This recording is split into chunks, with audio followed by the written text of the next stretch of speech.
untuk menjaga nyawa kita. Akhirnya kita terpelihara. Tak ada siapa nak berani usik kita. Tak ada siapa yang nak berani usik kita. Setitik darah yang ditumpahkan wajib dibayar. Ni dia tuan-tuan. Sekarang kita dah tumbuk orang tak apa. See you in court. Dia dah tumbuk orang, kawan tu dah gitu lah. Dia panggil lawyer yang kemat sikit. Kena pula lawyer tu duduk atas wheelchair lagi kemat. Buang kes terus tuan-tuan. Kawan ni hamba Allah ni dah rabun sebelah ada, pecah mata orang tumbuk. Ni nama dia kisah. Tu yang budak-budak yang kena buli kat sekolah, 18 orang pukul dia, pijak dia. Kisah. Yang buli dia pasal apa? Sampai dia luka, sampai dia buta ni. Dia main untuk menyelamatkan nyawa kita. Cukup cantik tuan-tuan. Kalau denda orang boleh bayar. Kalau penjara tak apa, buat rayuan keluar. Tapi kalau potong balas potong, putih telinga balas putih telinga, buta balas buta, orang tak mau tuan-tuan. Orang tak mau. Ambil gerpuh, cucuk mata orang. Hukum dia, cucuk mata hang balik. Dia tak mau, dia fikir 10 kali, di mana nak cari, dalam darah bukan ada sepepak mata, tak ada. Jadi tuan-tuan akhirnya dia takut. Sebab itu Allah kata ada kehidupan untuk kamu. Bila kamu buat kisah, ada kehidupan untuk kamu. Orang tak berani usik kita, orang takut tuan-tuan. Yang ketiga, menjaga akal fikiran. Supaya akal fikiran manusia dipelihara daripada kerosakan disebabkan minum arak atau minuman-minuman yang memabukkan, atau sekarang ini bukan lagi yang memabukkan dah, arak, segala menatang yang memabukkan. Mungkin syabu, mungkin ekstasi, mungkin arak, mungkin syabu. Tuan-tuan cuba tengok orang yang akalnya dah mabuk, dia rogol orang, dia bunuh orang mabuk.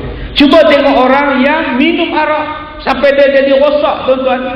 Bila dia rosak, akal dia dah jadi rosak. Bila akal dia jadi rosak, perangai dia macam haiwan. Dia mandu kereta dengan mabuk, dia langgar orang lintas jalan, dia langgar kereta orang, dia langgar motor, dia balik pada sembahyang subuh, orang balik pada subuh, dia langgar orang sembahyang subuh. Tak pasal-pasal tu imam kena langgar pasal mabuk. Begitu juga dengan orang yang makan syabu ekstasi.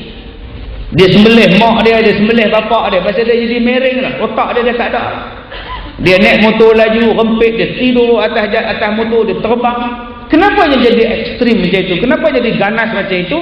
Sebab otak dia dah rosak. Nak kata apa tuan-tuan? Tuan-tuan yang kita ni ada masalah anak-anak yang ketagih arak, yang ketagih dadah ni, tuan-tuan sendiri tahu macam mana teruknya nak buat pada mereka. Ada suami yang minum arak, ada suami yang isap dadah. Macam mana nak handle isap dadah ni? Tak tahu nak habaq tuan-tuan. Sebab itu orang tanya pada saya bagaimana nak selesaikan masalah dadah, masalah ni sebab dia. Siapa yang isap dadah? Sebab 40 kali, sebab 80 kali, sebab 30 kali. Bila sebab saja orang isap dadah, orang takut. Isap dadah apa? Sebab. Panggil ketua kampung sebenarnya bagi sebab. Tu dia ada sebab. Itu kena 4 kali mati tuan-tuan. Dia bukan sebab macam itu. Siap kayu tu ke belakang, itu baling kayu kau nama dia. Bukan sebab lagu tu, dia gini je. Bukan sama sebab tu dia batang dia besar pada mikrofon ni lagi. Kena 4 kali darah tu mati. Darah contoh tu hidup. Darah tu saat dia apa baca tak. Baik. Kemudian yang keempat, Sayyidina Ali berkata dalam satu hadis yang bermaksud Rasulullah menyebat orang yang minum arak 40 kali. Sayyidina Abu Bakar sebat 40 kali. Datang Sayyidina Umar 80 kali. Yang keempat, untuk menjaga keturunan. Hukum hudud yang keempat bertujuan untuk menjaga keturunan, iaitu memelihara manusia daripada melakukan perzinaan, supaya nasab, keturunan, wali, pewarisan, waris, pusaka, anak-anak yang lahir daripada persetubuhan Arab itu tidak rosak. Jadi kita nak jaga keturunan kita. Bila dah zina banyak berlaku, anak zina banyak keluar, maka akan merosakkan keturunan kita. Ni anak siapa? Anak siapa? Aku tak ada pak, aku tak ada ni. Siapa wali? Wali aku tak ada. Maka dok rosak semua keturunan kita. Orang yang melakukan perzinaan tadi wajib dijatuhkan hukuman sebab dan rejam, sebagaimana sabda Nabi sallallahu alaihi wasallam daripada Ubadah bin As-Samit yang bermaksud, ambillah peraturan daripada aku, kata Nabi, ambillah peraturan daripada aku, sesungguhnya Allah telah memberi jalan kepada mereka. Anak dara yang berzina dengan jejaka hukumannya disebat sebanyak 100 kali dan dibuang negeri selama setahun. Dan janda dengan janda yang berzina hukumannya disebat sebanyak 100 kali ataupun direjam sampai mati. Riwayat Muslim dan Abu Daud. Iaitu untuk menjaga keturunan kita. Yang kelima, tujuan hukum hudud dilaksanakan ialah untuk menjaga harta benda. Kita tanam buah-buahan daripada kecil benih. Tanam buah daripada kecil, buah tu nenah sampailah buah tu besar. Besok nak petik, malam ni orang dah petik. Apa rasa tuan-tuan? Duk tanam pokok daripada 4 bulan lepas, siang malam pagi petang. Bila nak petik hasil, orang curi. Apa rasa? Kita kerja 30 tahun baru dapat barang mai. Belilah cincin, belilah gelang semua, rantai-rantai semua. Pergi semayang masjid, tak dalam beg, kita pun semayang Allahu Akbar. Jenis semayang pejam mata, dia jelek-jelek tak ada beg. Apa rasa? Oi, rasa tak tahu nak abang lah. Kereta kita tu punya sayang, duk lap setiap hari. Hari ni habis bayar hutang, dapat geran hari ni, tinggal depan rumah. Bangun pagi besok tak ada, tinggal bekas tayar. Apa rasa? Tu ada orang abang saya ustaz. Saya main kuliah ustaz hari tu di Dewan Bandaran. Orang pecah kereta saya. Kau parking kat mana? Kau parking kat depan. Itu yang saya bagi tahu pada pihak penganjur tadi. Kena pakai rela kat 10 orang. Kita duk dengar ceramah ni pumpang-pumpang, depa pun duk pumpang-pumpang pecah kereta. Bila dah balik-balik tengok kereta kena pecah, dia maki siapa? Ni Ustaz Ghazin ni pasal ni ceramah lambat sangat. Ni saya dah bagi tahu dah pihak penganjur tadi pada Cik Munir, insya-Allah. Besok kita minta bantuan rela lah, akan datang. Kalau dah ramai macam ni, depa pula tengok ramai orang, kita pula pukul 11 12 tak balik lagi, malah dia pukul 1 ni tebal. Jadi depa pun tak tahu nak abang bentar, maka nak curi masa ya. Tapi kalau ada hukum hudud, potong tangan, tak ada siapa berani curi. Nak buat nak hilang tangan. Anak rantai mah ke anak tangan? Aku nak rantai mah. Tak apa, curi, potong tangan. 4-5 tahun lepas tu curi lagi pula, potong tangan lagi. InsyaAllah tuan-tuan, orang takut kalau ikut hukum hudud, orang yang dipotong tangan tu, tangan dia 3 hari tak boleh tanam, kena gantung kat tempat. Biar semua orang takut, jalan pergi balik rumah tangan kat sini, mencuri. Lama orang takut, orang tak berani ya, tuan-tuan. Cantiknya hukum Allah. Apa dia maksud hukum Allah ni? Inilah hukum yang memuaskan hati tuan-tuan. Saya nak tanya kat Kak Wok ni, contohlah Kak Wok. Contoh Kak Wok tidur malam-malam, orang tungkil pintu, masuk pukul 3 pagi, teng. Kak Wok tengah tidur, dia pun tengok Kak Wok tidur. Ustaz, jahatnya Ustaz. Memang perompak. Dirogolnya Kak Wok. Contoh, orang kan dengar pukul 3 pagi, tolong dipekuk. Dia ambilkan tolong, dia sumbat, terus senyap terus. Pukul 9 pagi orang ketuk. Kak Wok rupanya duk lagu tu lah, lemah lah, cabutkan tolong sebab tak mati. Aku kena lah kata. Cuba tanya dekat Kak Wok, kalaulah dapat orang yang rogol Kak Wok tu, Kak Wok nak buat apa? Ada Kak Wok cakap, Ustaz kesian kat dia, masuk penjara lah. Masuk penjara 2 tahun dah lah. Tak ada siapa cakap macam tu. Tak tahulah tu kat timur. Kak Timah kata tak apa, Kak Timah tak kisah kalau dia kahwin dengan Kak Timah pun tak apa. Mana ada Kak Timah oi. Dia kata, kalau aku dapat aku bunuh dia. Anak kita kecil kena rogol, kena campak dalam sungai, mati anak kita. Tanya pada mak dia, kalau makcik dapatlah rogol tu, makcik nak buat apa? Makcik bunuh dia. Kerah. Takkan ada orang jawab, makcik hantar dia penjara. Dia ada dalam penjara. Tak ada, tuan-tuan. Inilah hukum hudud, hukum yang memuaskan hati kita. Tuan-tuan balik rumah tak lagi, habis hilang laptop 4, handphone 3, duit 1,000 hilang. Abang, rumah kita kena pecah. Ya Allah, inna lillahi wa inna ilaihi raji'un. Bukannya mati abang, pecah. Isteri tak faham. Astagfirullahaladzim, habis abang, ramah kita pun habis abang. Suami dia, orang tanya dia, kalau hang dapatlah pencuri tu din, hang nak buat apa? Aku masuk penjara dia 3 tahun. Dah, dia mesti cakap kalau aku dapat potong tangan dia. Inilah dia hukum yang Allah Ta'ala bagi, hukum fitrah kita. Tak ada orang kata tak apalah, kita maafkanlah dia, pembohong. Yang maafkan tu macam tak kena kat dia. Kita kat orang kata kalau aku dapat aku bunuh dia, geram. Tua-tua kita pun bunuh. Geram. Orang yang ziarah kat awak kat hospital kata, tak awak, jadilah seorang yang pemaaf. Pelautaan. Dia kata jadilah seorang yang pemaaf. Pasal apa? Pasal dia tak kena.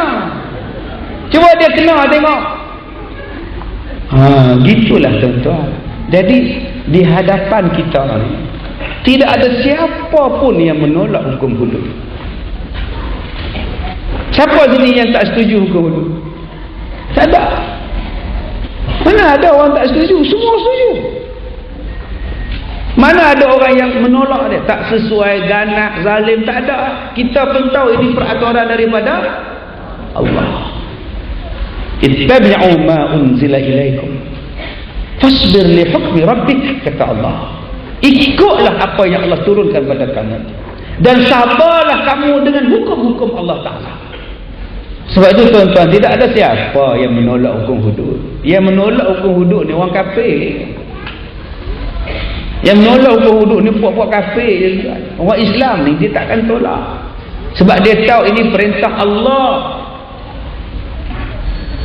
Jadi di sini kita lihat tuan-tuan, macam mana yang dikatakan undang-undang hudud ini. Balik ke surah yang seterusnya.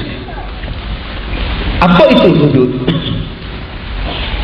Hudud adalah sebahagian daripada undang-undang syariah yang terletak di bawah bab kanun jinayah syariah.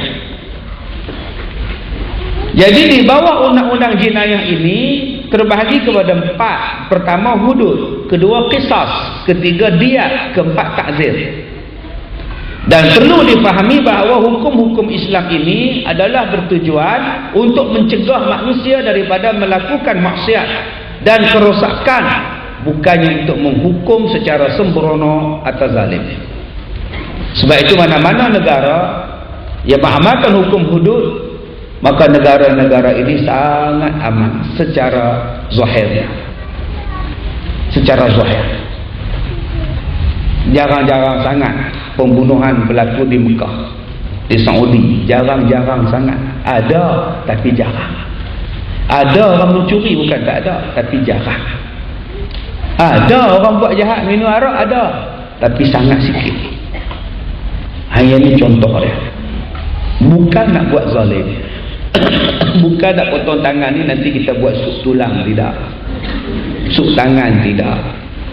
Sekali potong, buat siaran langsung daripada Bukit Jalil. Orang tak berani dah. Duduk gini tengok. Ya Allah, tak Allah. Seriaunya ya Allah, ya Allah. Sekali dia potong, semua tidak ada. Dan sebelum nak buat macam ini, banyak peraturan dia. Di antara benda yang boleh buat hudud ini ialah ekonomi elok. Ekonomi cukup. kerja semua orang ada, makan minum elok. Apa sebab hang curi? Mai habaq kat kami.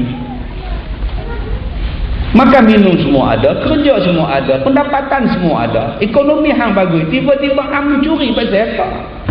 Baru dia kena hudud. Tuan-tuan ingat nak buat hudud ni main potong gitu je. Sebab itu sebelum kita nak buat hudud ini, ekonomi kukuh dulu. Banyak orang hanya bercakap tentang hudud, tapi ekonomi tak nak buat. Dia kerja nak potong tangan orang, tapi kerja tak ada. Orang lapar, orang susah.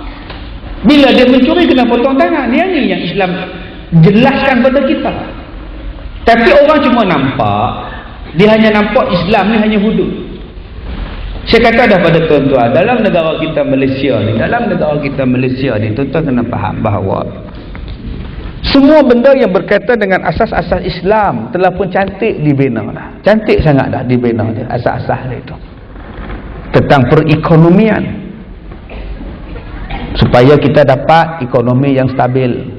Dah cantik dah. Sebab tu Yusuf Qaradawi dia kata, aku heran pada Malaysia ni, aku ajaib pada Malaysia ni, aku jealous pada Malaysia ni. Di antara salah satunya ialah sistem perekonomian Islam. Mesir adalah negara yang pertama sekali melaksanakan sistem perbankan Islam, tapi tak boleh pi. Tetapi bila Malaysia melaksanakan sistem perbankan Islam, dia jadi sangat hebat di Malaysia. Maknanya ekonomi kita dah cantik dah. Sekarang kita kena bagi naik ekonomi kita. Yang sekarang ini yang ekonomi jatuhnya ialah orang Melayu. Teruk sangat orang Melayu jatuh. Tuan-tuan pergilah mana-mana kedai pun, berapa banyak kedai Melayu. Pergi pekan di bawah tu dah Little India. Habis dapat kat India dah, mana ada Little Melayu.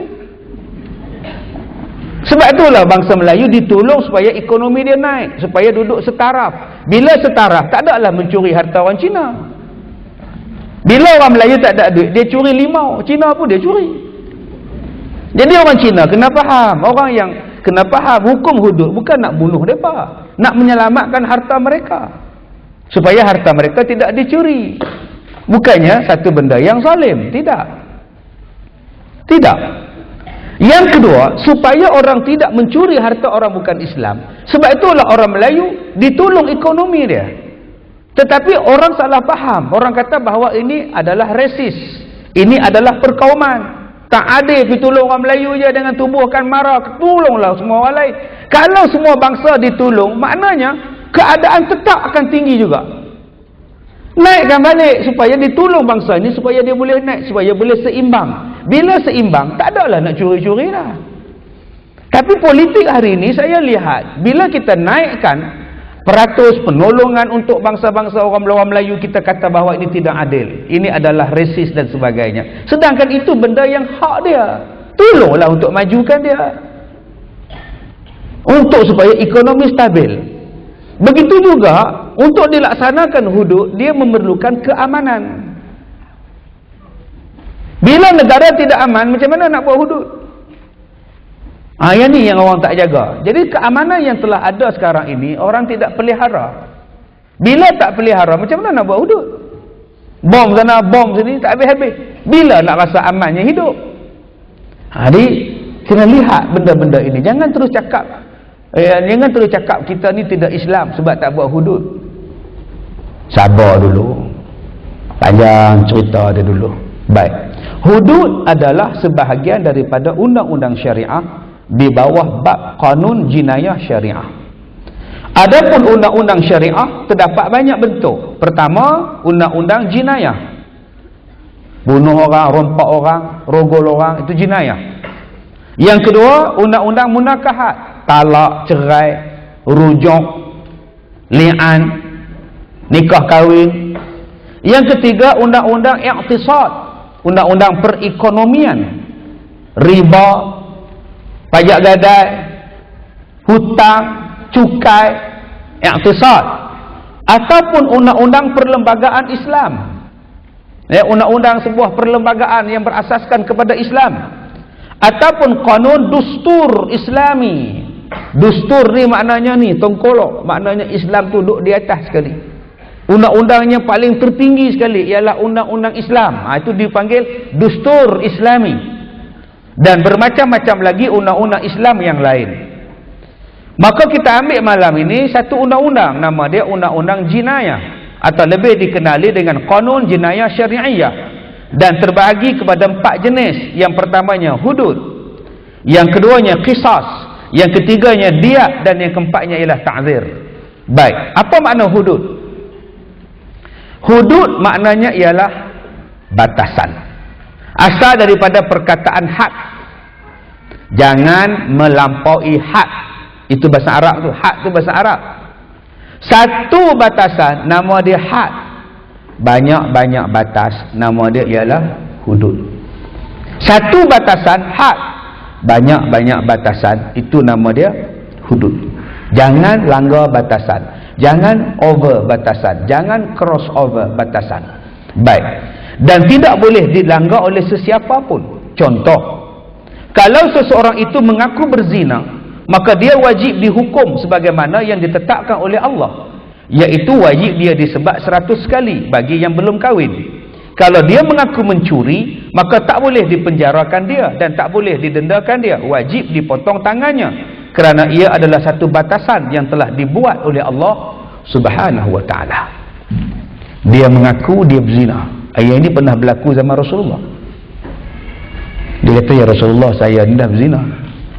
Rasulullah ada Rasulullah tengok tempat lain, dia mai ke depan ni pula. Dia kata, ya Rasulullah, saya dah berzina, hukumlah saya. Nabi tengok ke sini pula, dia ikut ke sini pula. Nabi cukup tak suka dengar macam ni. Nabi kata, kamu mimpi kot, kamu ngigau kot. Dia kata betul. Dia kata betul ya Rasulullah, tolonglah hukum saya. Dia mengaku yang dia buat, maka Allah pun, Nabi pun hukumkan hukuman kepada dia, sebab dia mengaku. Bila mengaku kena, walaupun tak ada saksi, dia mengaku saya berzina, dia lah. Tapi kalau dia kata saya mengaku saya berzina dengan Kak Mary, Kak Mary tak boleh kena. Kak Mary tak boleh kena, dia yang mengaku yang dia kena, Kak Mary tak kena. Pasal apa pula aku pula? Oh sudah pula, ni fitnah semua ni. Tak boleh. Dengan Kak Mary pun dihukum sekali. Tak, yang mengaku saja yang kena, Kak Mary tak kena. Pasal apa? Kena buat pertuduhan. Apa pula aku pula? Kalau hak dituduh pun kena. Susah tuan-tuan. Pakai habis lah benci kawan tu, kami berdua berzina lah.